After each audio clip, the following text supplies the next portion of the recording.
É um prazer estar aqui presente a esse trabalho, a esse projeto do meu colega Ademir Araújo, Maestro Formiga, né, que tivemos uma longa vida assim e continuamos tendo, né, essa longa vida, exatamente para que a gente possa contribuir para o conhecimento e que esse conhecimento não seja tergiversado, né? Não seja assim, trazendo coisas no meio de um assunto tão importante quanto o frevo, por exemplo, né? Porque o título do projeto é Aprendendo Frevo com Formiga e, portanto, um assunto da maior importância para o estado de Pernambuco, para a cidade do Recife, para a cultura musical do povo brasileiro, né? E essa é a maior intenção e a melhor das intenções que constam desse projeto, exatamente para que se transmita às futuras gerações, não é?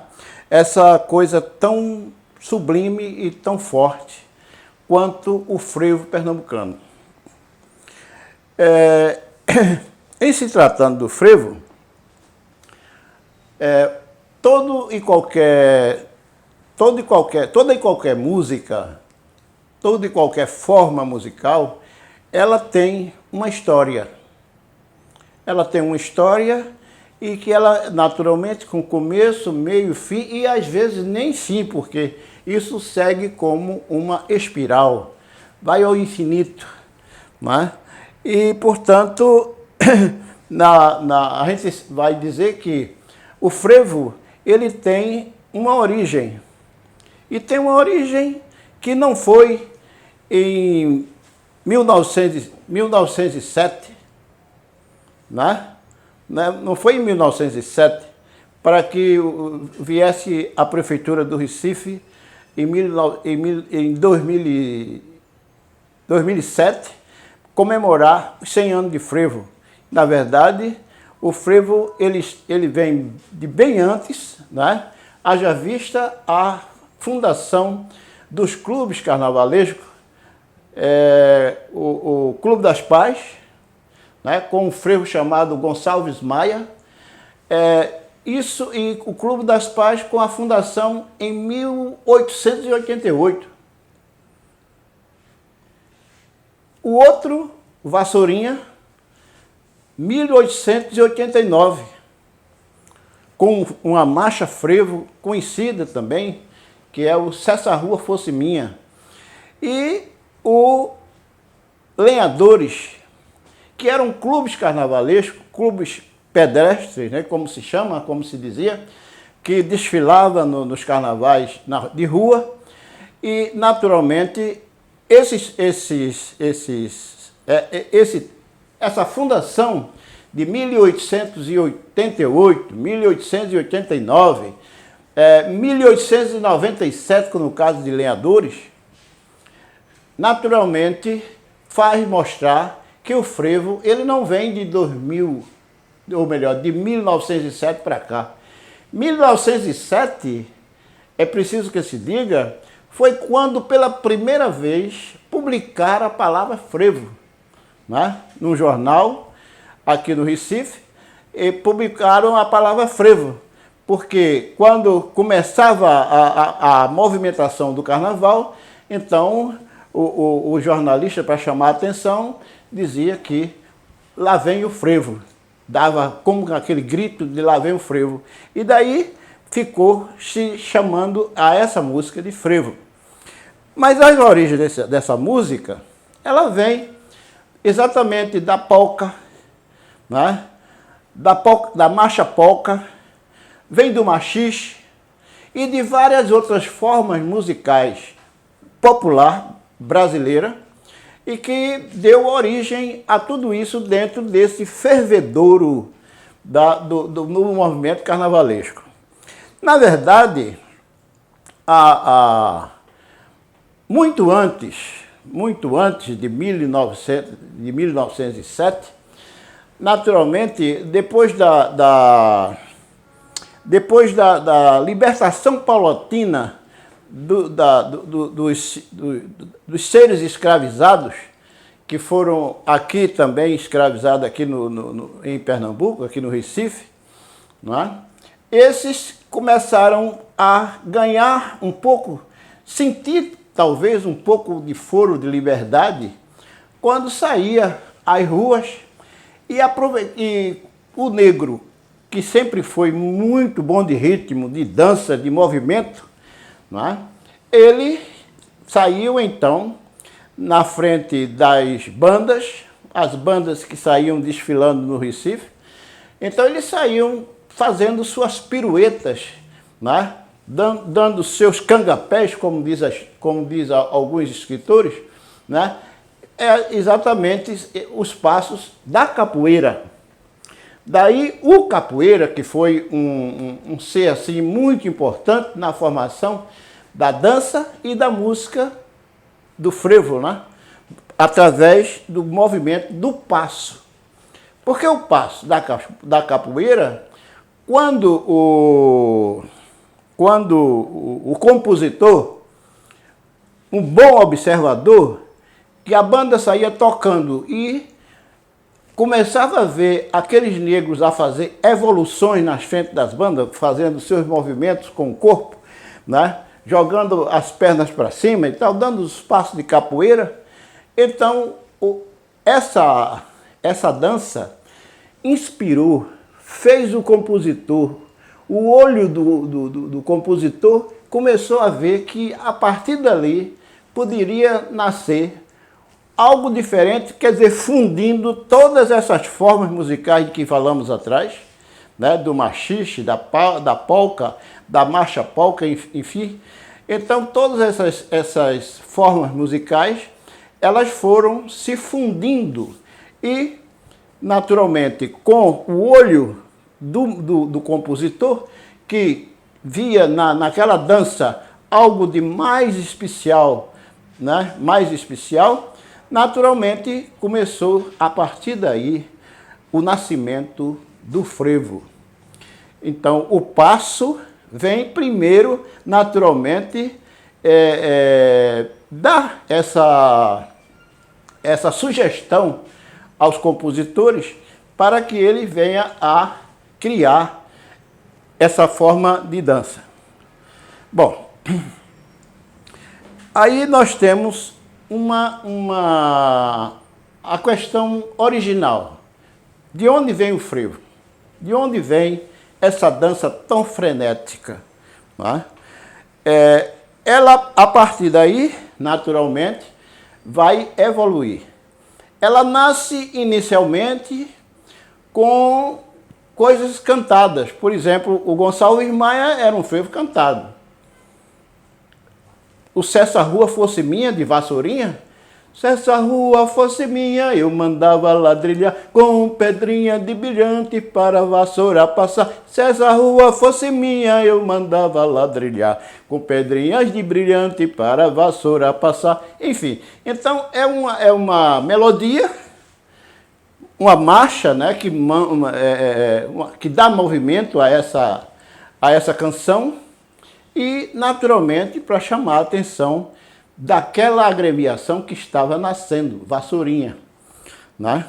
Que ainda existe até hoje, meia parada, mas pelo menos está por aí ainda a sombra de Vassourinha em algum lugar. Uma outra agremiação que é o Lenhadores, que ainda hoje existe, pelo menos tem uma sede lá na Mostardinha, né?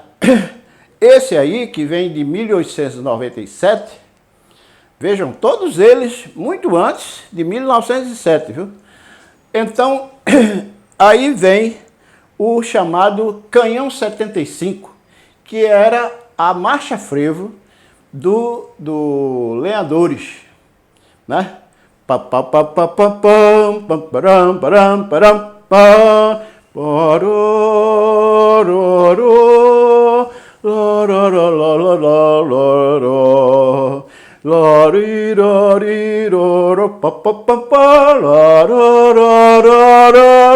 pam, param, pam, pam, pam, e vai por aí afora. Então, vejam que tem no meio disso uma rítmica já muito presente nessa questão do movimento e o canto, né? A coisa cantada, já uma forma de canção, naturalmente, desses primeiros elementos, esses primeiros exemplos da música, da marcha frevo que nós tivemos aí antes do século XX, né? Ainda no século XIX. Pois bem, daí vem toda uma movimentação e uma evolução. E o frevo vai tomando aí um corpo, vai tomando, os compositores vão criando novas formas de expor os seus pensamentos musicais, né? E vão criar uma série de frevos e passam a denominar de frevo ventania, frevo coqueirinho, né? E frevo abafo. Então são várias dessas formas que têm uma razão de ser. Por exemplo, o coqueirinho seria aquele frevo construído dentro de um sistema completamente agudo, que trazia muito sofrimento para quem tocava trompete e trombone, principalmente os trompetistas que tinham que tocar agudo, lá por cima, né? Bem agudo. Esse é o coqueirinho, que está exatamente lá por cima. Frevo abafo já era a questão política que existia entre as agremiações carnavalescas, né? Vinha uma agremiação carnavalesca desfilando e de repente encontrava-se com outra. E ninguém queria ficar para trás. Todo mundo queria aparecer como o melhor dessa história. Então a própria diretoria, as diretorias das agremiações incentivavam, dizia para o maestro: toca um frevo para abafar aquela dali, abafar aquele ali. Então daí o frevo abafo, que vem uma série de construções de frevo que vem aparecer depois.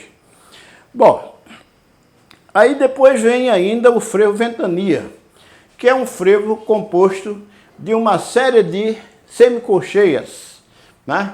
Uma série de semicolcheias que vai fazer com que haja uma movimentação permanente, principalmente dos instrumentos de sopro, mas de palheta, né? Os instrumentos de palheta, saxofone, clarinete, enfim. Esses que faziam toda essa coisa do movimento que vão caracterizar como o frevo ventania. Muito bem. Tendo aí essas qualidades, os gêneros de frevo, não é?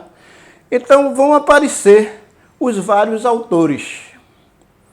E Pernambuco foi pródigo nessa coisa de autores de frevo. Infelizmente, hoje, aqueles que estão mais na mídia, não é? Aparecendo mais na mídia por aí afora, talvez que por falta de conhecimentos, por ignorar até nomes tão importantes e tão ilustres para o Carnaval de Pernambuco, não cita, fala o tempo todo, inventa algumas coisas e vai dizer que o frevo vem de influência do jazz. Não tem nada a ver o frevo com o jazz. Nada. O jazz tem as suas características entre os músicos norte-americanos, tem as suas características, e o frevo nosso tem uma particularidade que é exatamente essa coisa que foi criada a partir, como eu já disse antes, da influência de outros ritmos que nós tivemos aqui em Pernambuco, né? Pois bem, e aí vão surgir vários compositores, né? E a gente vai lembrar o nome de Zumba, José Gonçalves Júnior, né? Vai lembrar o nome de John Johnson, que era um cidadão, filho de pais ingleses, que viveu aqui em Pernambuco, criou uma família de músicos aí, tiveram vários, ainda hoje tem ainda hoje tem descendentes seus aqui no Rio Grande do Norte, da família Johnson. Enfim, o grande maestro Livínio Ferreira, essa figura ímpar da música pernambucana, e que é tão assim esquecido e pouco falado e pouco tocado, né? A não ser um único frevo que se toca sempre de Livínio, que é o Último Dia, né? Mas tem uma infinidade de outros frevos, como Lágrima de Fulião, por exemplo, Mary e Suas Bonecas, né? Última Troça, enfim, são todas composições do maestro Livínio Ferreira. Aí a gente vai ter, com esses vários autores, né, uma evolução do frevo. E o frevo vai evoluir. E não vai ficar somente no chamado frevo de rua.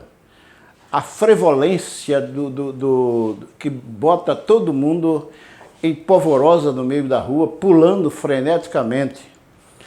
Mas é exatamente o nascimento de outras formas dentro da questão do próprio frevo. Por exemplo, o frevo canção. O frevo canção é uma dessas. Além do frevo canção, tem um frevo cantado, que não é só o frevo canção, porque o frevo canção ele tem uma primeira e uma segunda parte em que se fala de amor, se fala de bem-querer, de coração, enfim, dessas coisas todas bonitas. Hoje não, que tem um bocado de baboseira por aí afora, só falando com coisas de segundas intenções, que é uma lástima, né? Isso não contribui em nada para a cultura do nosso povo. E o frevo de bloco. Na verdade, a marcha de bloco, né? A marcha de bloco, que ela nasce exatamente pela influência das jornadas de pastoris, né?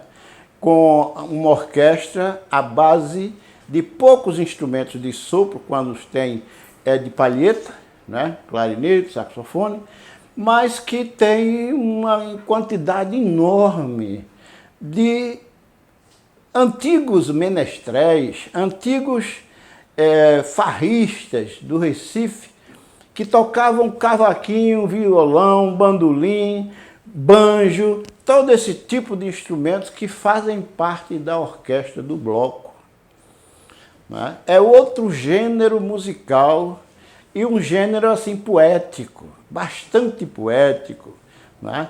Onde a saudade é uma palavra que está sempre presente, né? O amor, o bem-querer, a alegria, a felicidade, são palavras que os poetas usam bastante, ou então as evocações de coisas passadas, de nomes, de pessoas ilustres que fizeram a cultura em Pernambuco. Haja vista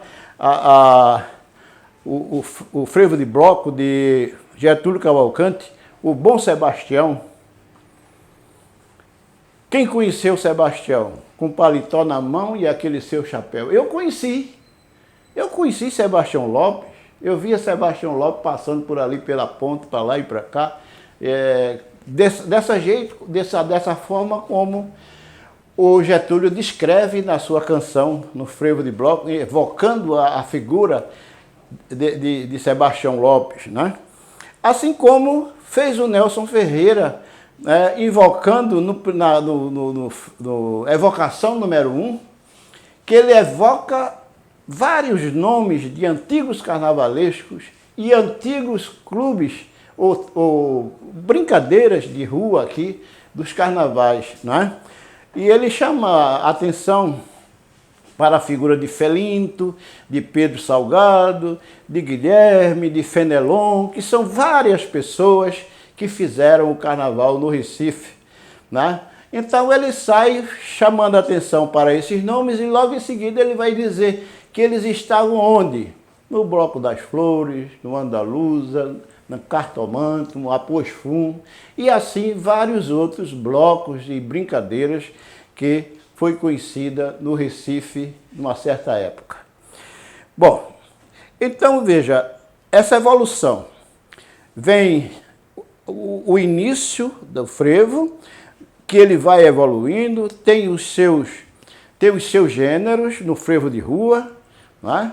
Depois vem o frevo canção, o frevo cantado, o frevo de bloco.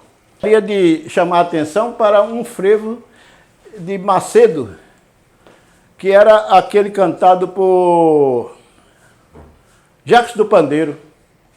Eu só queria que um dia o frevo chegasse a dominar em todo o Brasil, o micróbio do frevo é de amargar. Quando entra no salão, e o povo começa a perguntar, e cai na dobradiça que tu não faz parar. Eu já nem me lembro mais da letra, mas é um frevo cantado esse. Não tem a mesma característica de um frevo canção, né? Não tem como o Nelson cantaria: estou ficando com a cabeça branca, não é velhice, não, senhor. Foi muito talco dos saudosos carnavais, jogado em meus cabelos pelas mãos do meu amor. Veja que poético, né? Essa coisa, porque o Nelson, ele não foi só um músico, ele foi um grande poeta, e era um poeta músico, não é? Tinha um valor extraordinário. Pois bem, então, estamos falando agora do Nelson, né? Das suas evocações, a infinidade de frevos que Nelson construiu. Nelson escreveu frevos que até hoje, e eu acho que nunca desaparecerá, estará sempre nos repertórios das orquestras sérias de Pernambuco, as orquestras que se preza e que preza a música de Pernambuco.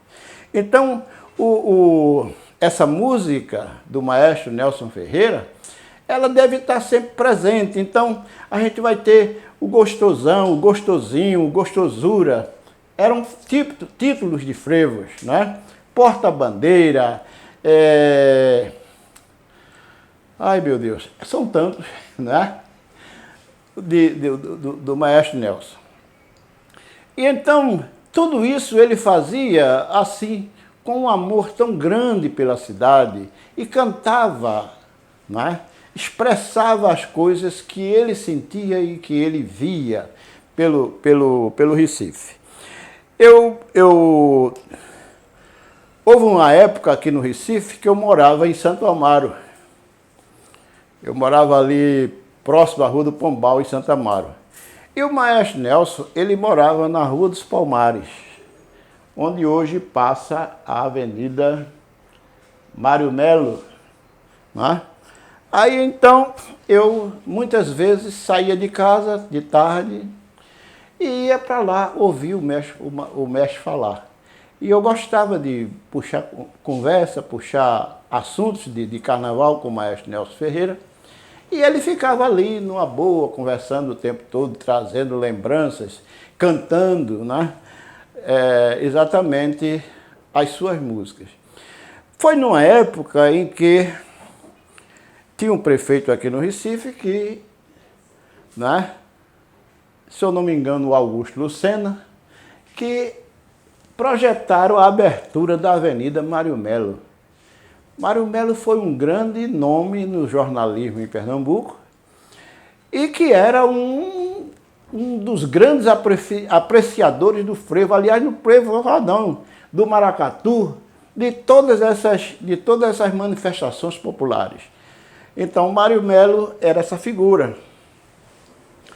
Mas aí o Augusto Lucena achou de homenagear Mário Melo, abrindo uma avenida que vem do 13 de maio até, se eu não me engano, a João de Barros, né? Até João de Barros. Atravessa Santo Amaro por ali afora, enfim. Aí então, eu conversando com o maestro, as casas que estavam ali haviam de ser derrubadas para poder abrir abrir a Avenida Mário Melo.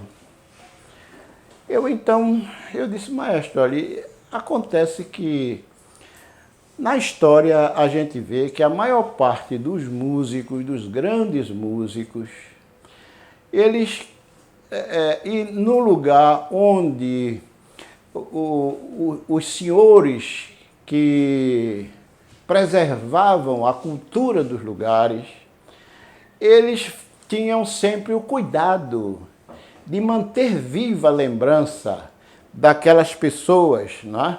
E essa lembrança incluía a sua residência, que se transformava assim num museu, o museu daquela pessoa onde guardasse todas aquelas coisas que fossem possíveis para sempre relembrar a figura daquele indivíduo.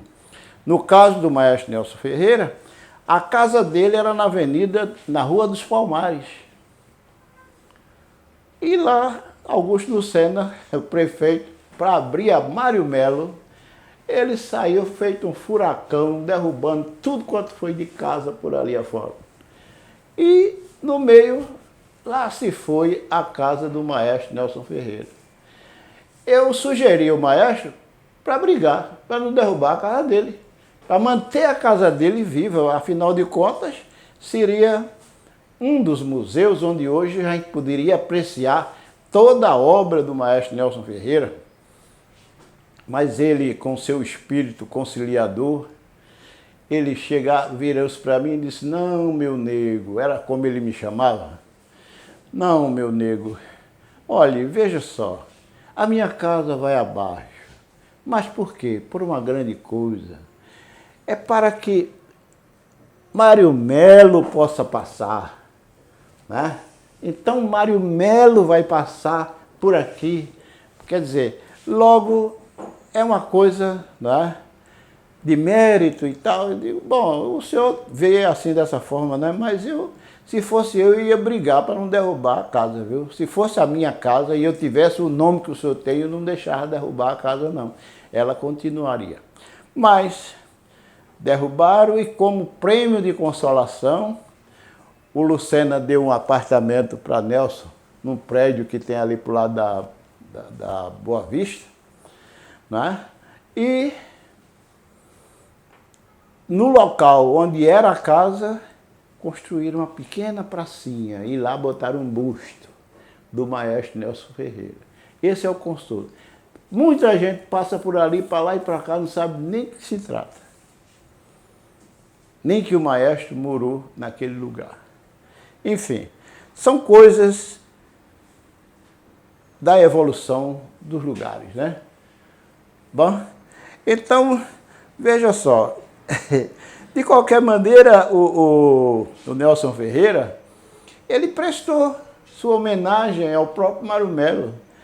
Ele escreveu um frevo de bloco, onde ele evoca essa vida intensa de Mário Melo diante do Carnaval de Pernambuco, não é? E ele então faz um frevo de bloco. Cadê Mário Melo? Partiu para a eternidade, levando a sua cidade um mundo de saudade sem igual. Folião, a sua reverência, a grande ausência do nosso carnaval.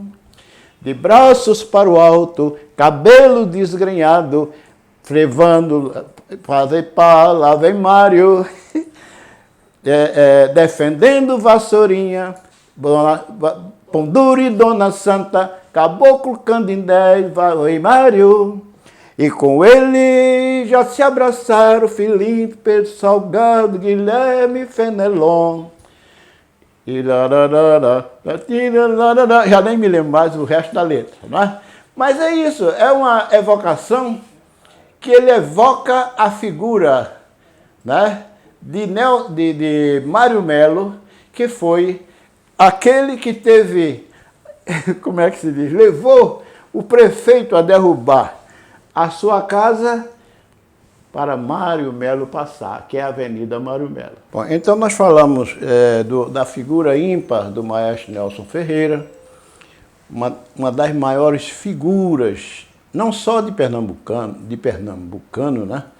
Mas do Carnaval de Pernambuco, aquele moreno bom, que nasceu lá em Bonito e veio para aqui menino, tocava já aqui com 14 anos, tocava nos cabarés aqui, dava movimento à vida dele, enfim. Nelson Alves Ferreira, aliás, uma aluna minha, filha de Brenan, Neném Brenan. Ela era minha aluna e estávamos assim, ela era minha aluna da disciplina de música brasileira. Aí ela disse, professor, que eu faço o quê? Eu digo, não, eu faço uma pesquisa sobre Nelson Ferreira, que foi, aí ela fez um trabalho extraordinário. Mas, infelizmente, eu devolvi o trabalho para ela, quer dizer, eu devolvi depois de ter dado a nota a ela e a nota máxima, né, do trabalho dela, de Nelson Ferreira, né, sobre Nelson Ferreira. Bom, e a gente falava do Nelson e do Mário Melo, né, essa outra figura de jornalista, escritor, né, um grande cultuador da música e da cultura pernambucana, principalmente do frevo. Mas em falando nisso, o frevo, ele não tem que ser uma coisa que ultrapasse os níveis de ritmo capaz de não fazer uma pessoa dançar. Pode até pular, mas dançar, fazer a evolução, isso não é possível. Né? Porque o frevo não precisa ser, porque tem a palavra frevo, porque vem de ferver e que virou frever, né? Era o verbo ferver, que depois virou outro verbo frevar. Né? Pois bem, frever. Então, mas entendem alguns modernos hoje que o frevo há de ser bastante veloz.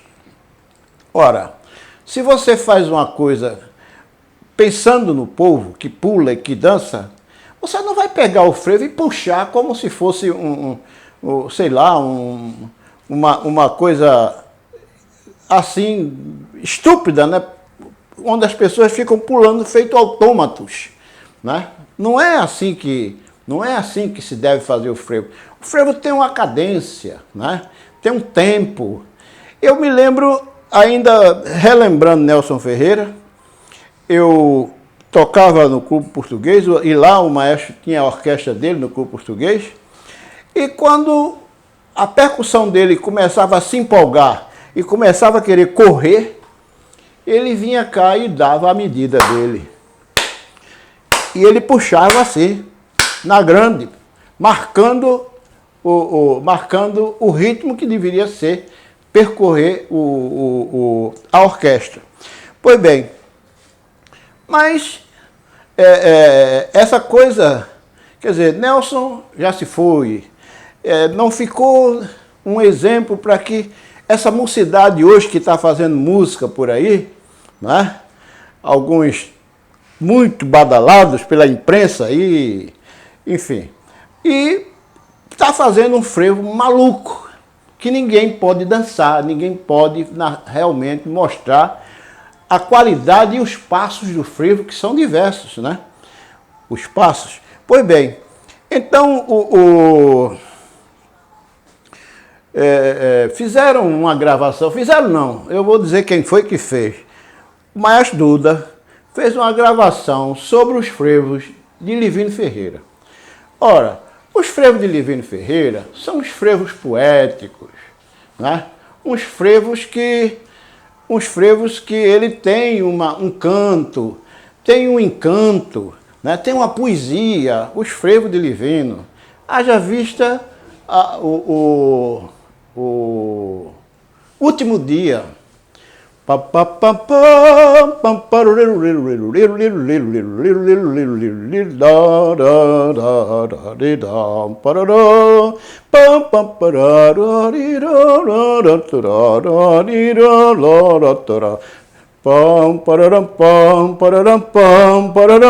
E por aí afora vai. Mas vejam vocês, quanto é evocativo esse frevo pelos cânticos que ele coloca, né, durante o desenrolar da composição, né? Assim como foi o último dia, Lágrima de Fulião. Pam pam pam pam pam parara parara parara parara para pam pam parara parara pam pam parara parara pam pam parara parara pam pam parara pam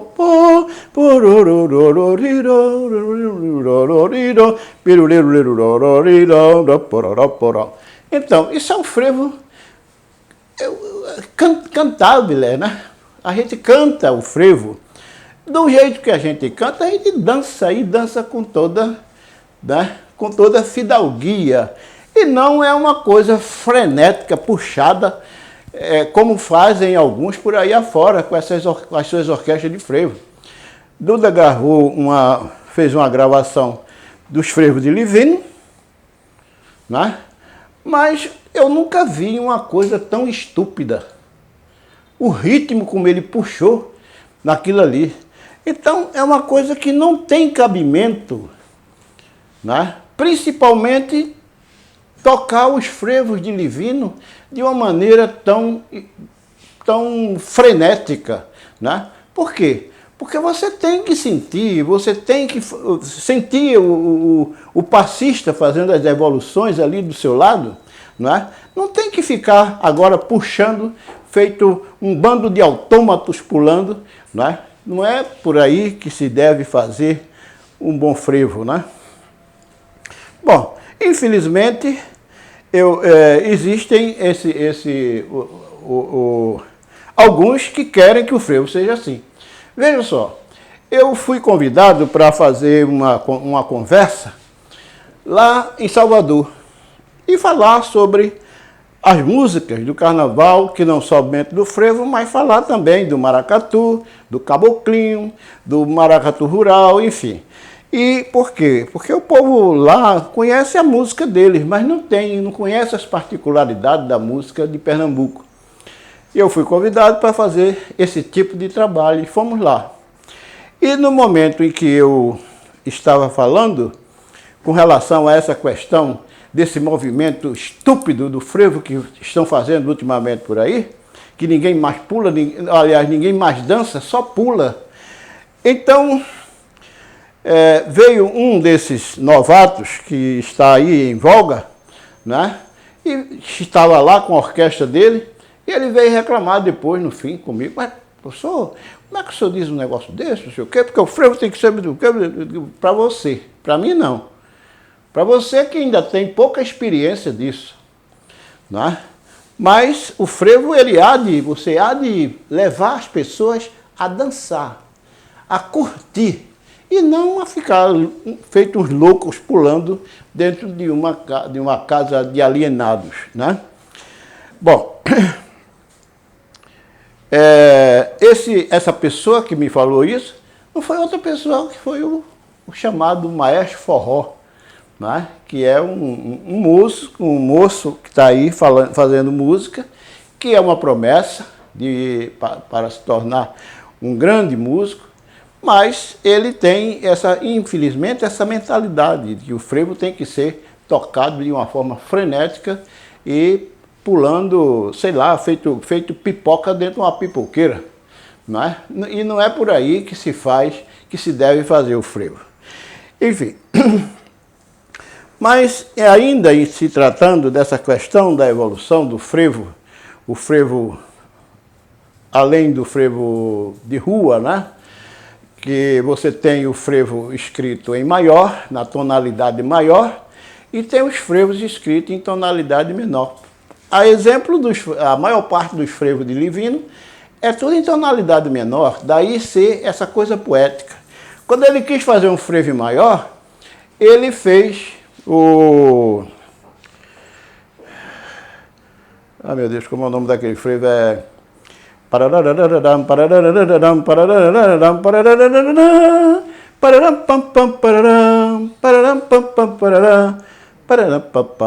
Não, esse é não.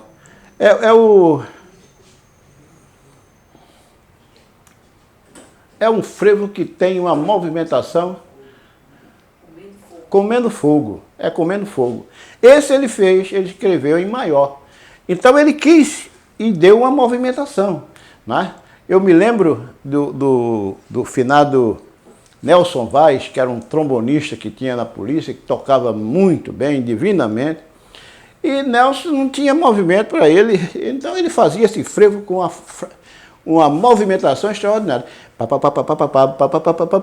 Eu era estudante de trombone logo no início, então eu ficava abismado com o jeito do Nelson tocando, né? Então, o frevo, um dos frevos em maior, em tonalidade maior, escrito pelo Livino. Como a maior parte dos seus frevos foi feito exatamente em tom menor.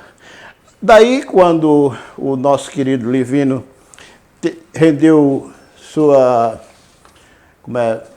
transferiu-se para o, como se chama hoje, no andar de cima. Um outro frevo que eu fiz foi o chamado Vale Tudo. Esse frevo, ele não tinha... Era um frevo de rua. Mas veio aqui no Recife um cidadão, que é do Rio de Janeiro, e quando ele chegou aqui, que ele ouviu o frevo, ele disse: "Ô Amaro, por que esse frevo não tem letra?" Eu digo: "Porque é frevo de rua." Disse: "Não, mas aí cabe uma letra muito bem. Se você pensar, você vai botar uma letra aí e você vai ter um frevo cantado." E foi o que eu fiz. Então eu chamei de Vale Tudo. Mas, como é que se diz? Eu procurei dar a característica do frevo de rua, né? Com a introdução e logo em seguida o canto.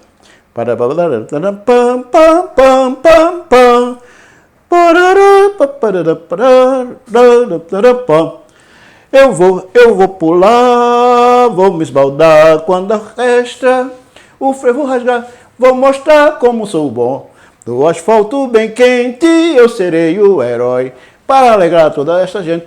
Vou perder o solado do pé, porque no passo vale tudo. O frevo só é bom quando tem 10 trombones e um ritmo bem quente. Na cadência do passo faz o povo se arrojar na rua de qualquer lugar. Quando o frevo é bom, faz até defunto balançar. Aí esse frevo foi selecionado pelo Leonardo Dantas para ser gravado na Rosenblit. Nessa época, quem mandava na Rosenblit era o Leonardo Dantas.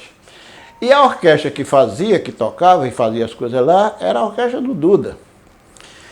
E houve lá uns problemas de ordem técnica, de energia, falta de energia, de não sei o que ela vai. Resultado.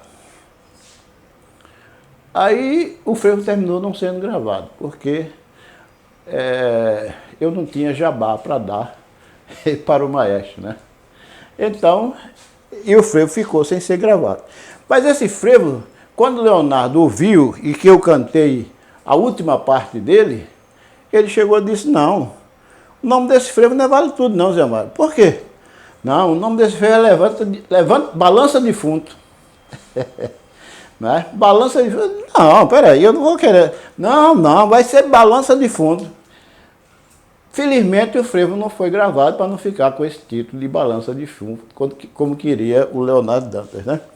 Pois é, então isso aí esse e outros, como por exemplo um frevo que eu tenho, que é chamado de transição, que eu dei o nome de Transição, é um frevo que foi quando estávamos saindo da ditadura de 64, estávamos saindo da ditadura, e então veio exatamente, estava havendo a evolução, né?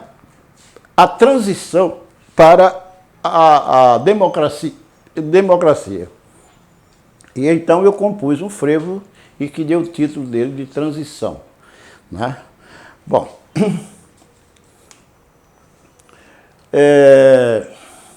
essa é a minha visão, né, dos frevos de Livino, de vários autores aqui, mas eu incluiria aqui, dentro desses autores, uma grande figura, que é a figura do maestro Ademir Araújo, né? Autor de vários e belos frevos, né? O frevo, como ele tem ele compôs vários frevos, onde tem um frevo que ele chamou de Aí Vem os Palhaços, né? Aí Vem os Palhaços e Alô Recife. O Alô Recife ele compôs primeiro, que eu vou somente tocar um pouquinho dele aqui para poder, né, para a gente ter uma ideia desse frevo.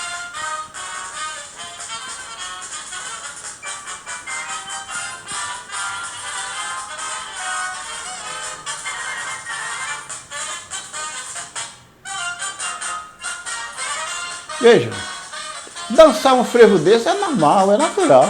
Veja a rítmica, né? E é frevo, não é outra coisa não.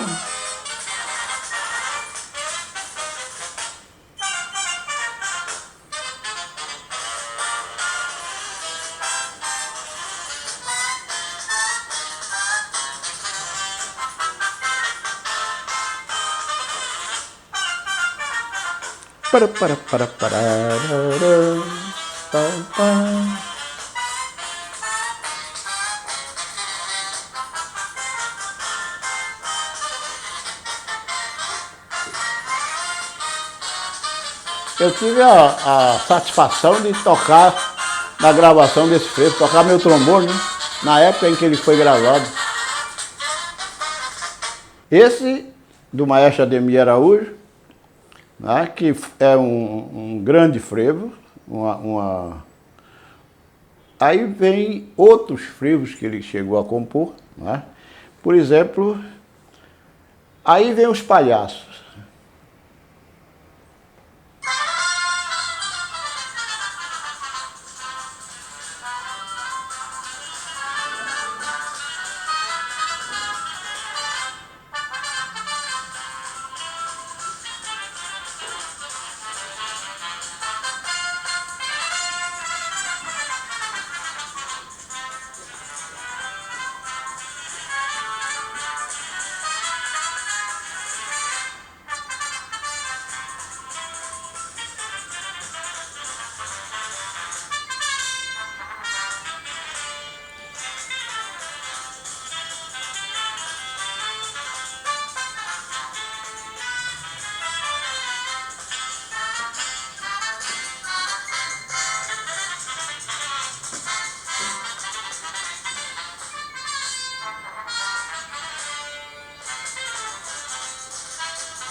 Pois é. Então vejam, esse frevo de Ademir, ele tem umas características extraordinárias do fazer do frevo, que é a questão das perguntas e respostas. E as mudanças timbrísticas, quando ele muda os timbres dos metais, das palhetas, e ele faz esse jogo, todo esse jogo, que torna-se um frevo clássico, né? Não tenha dúvida, é um trabalho clássico que poucos têm essa verve e essa qualidade de produzir um trabalho tão excelente, tão maravilhoso como essa música de Ademir. Fora muitas outras músicas de que ele é autor e que naturalmente há de fazer história, e muita história pela vida. Pois é. Então, toda essa coisa, toda essa minha aproximação com o maestro Ademir Araújo, que vem dos nossos tempos de escola, a Escola Industrial Agamenon Magalhães, na Encruzilhada, né, onde tinha uma banda de música, onde começamos a aprender música lá, onde já saíamos da escola fazendo um concurso para a formação e a inauguração da orquestra da banda da cidade do Recife, que era chamada inicialmente de Banda Municipal do Recife. Depois passou a ser chamada de Banda da cidade do Recife, né? E chegaram a chamar até de Banda Sinfônica, sei lá, do Recife. Como hoje querem que ela seja, né?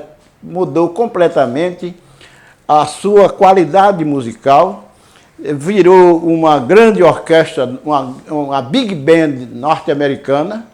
Não é mais aquela banda do tempo que nós criamos, que nós fundamos, né?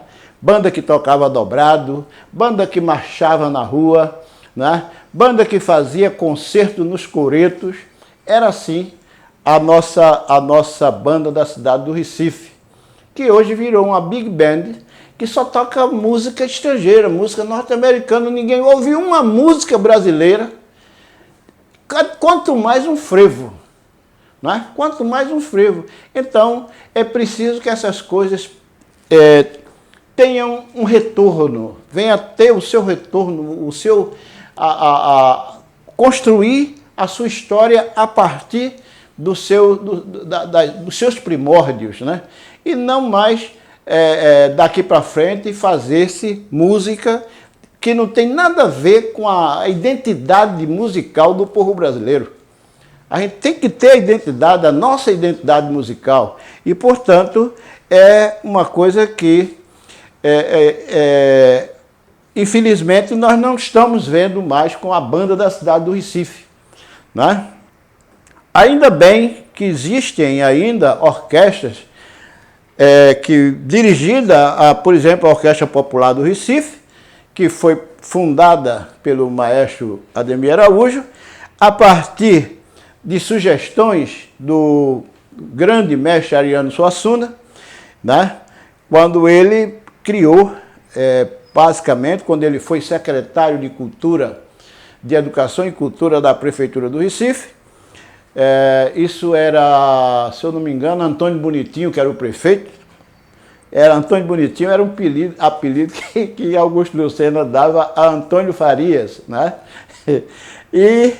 Mas foi Antônio Farias que convidou Ariano Suassuna, que foi o seu secretário de Educação e Cultura, que não só criou a Orquestra Popular do Recife, como teve a chamada, inicialmente ele fez a música armorial, mas que depois tergiversou, saiu do conceito de armorial como a Ariano queria, né?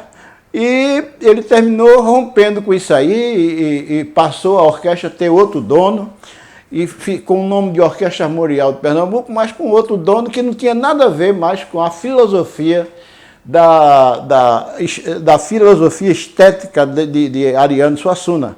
Né? E Ariano, então, cria a Orquestra Popular do Recife, cria a Orquestra Romançal, que era para substituir a tal orquestra, a orquestra de câmara, né? Que sumiu, desapareceu depois, né? E com isso a orquestra popular, que está aí funcionando até hoje e há de continuar. Eu tive a honra de ser um dos seus fundadores, tocando trombone nela, né?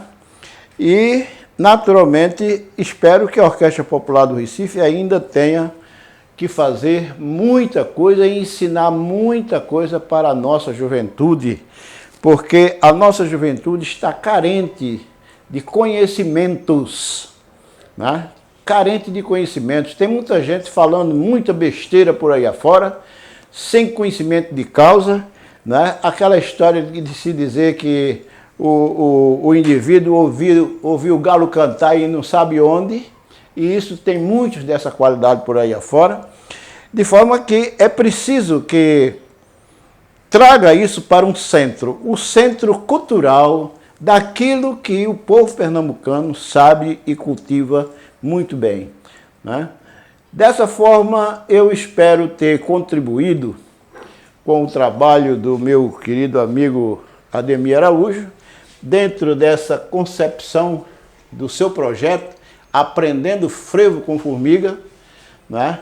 E dessa forma fazer com que esse projeto cada vez mais possa evoluir e deixar traços fortíssimos de história, de estética, de ensino da música, enfim, como ele faz muito bem, botando a música, escrevendo a música na pauta. Eu sou mais de falar, né? Fica aqui 1 hora, 2 horas falando, mas ele, além de falar, ele vai escrevendo e botando a música na pauta, e é isso que a gente espera, que as futuras gerações de músicos do Recife venha a ter essa orientação e fazer continuar isso por tempos sem fim. Quer dizer, essa coisa da espiral de que eu falava lá no início, que as coisas há de seguir a vida como uma espiral, né? Não tem fim. E dessa forma a gente deixa aqui a nossa contribuição para que o trabalho do meu querido amigo maestro Ademir Araújo seja coroado de êxito. Muito obrigado.